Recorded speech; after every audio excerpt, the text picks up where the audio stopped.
Baik, untuk soal nomor 2, itu jawaban nomor 2 yaitu pertanyaannya, bagaimana cara untuk mengantisipasi bahwa hilang untuk agar tidak hilangnya fungsi antioksidan atau dari kurang khasiat untuk mengantisipasi untuk kurangnya antioksidan ini di dalam senyawa fenolik. Nah, senyawa fenol ini seperti kita ketahui dapat terpengaruh oleh suhu dan cahaya tentunya. Maka semakin tinggi suhu dan pada saat proses ekstraksi atau isolasi yang kita lakukan, maka peluang yang hilangnya senyawa atau hilangnya khasiat antioksidan ini juga akan semakin tinggi, dan bahkan hilangnya senyawa ini takutnya.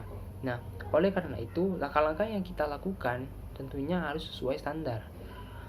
Nah, tentu harus sesuai standar ini agar tidak berkurang khasiat antioksidannya.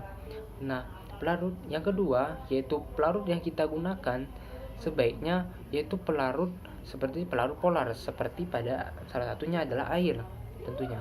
Nah, agar dapat bereaksi, pelarut ini bereaksi dengan senyawa yang akan kita isolasi ini atau bahan yang akan kita isolasi. Nah, terdapat contoh-contoh praktis, salah satunya yaitu saya ambil dari kacang-kacangan. Yang dalam kandungan fenolik ini fenolik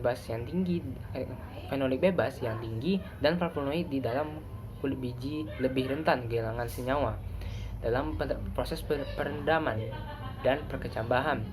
Nah, dari proses yang kita lakukan seperti yang direndam dan masak pada kacang-kacangan ini dalam waktu pendek dapat memperbaiki kadar asam hidroksibenzosil atau senyawa fenolik tentunya dibandingkan dengan perendaman dan pemasakan saja.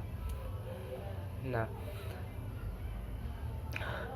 perendaman ini juga dapat mengurangi senyawa ini hingga 42,7%, sedangkan perendaman, pemasakan, dan dehidrasi menunjukkan penurunan yang rendah dalam biji kacang-kacangan ini tentunya.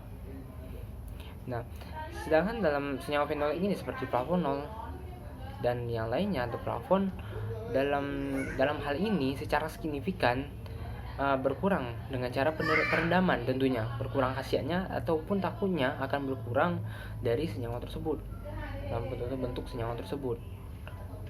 Dengan pemasakan yang menunjukkan 67% penurunan pada kacang-kacangan ini.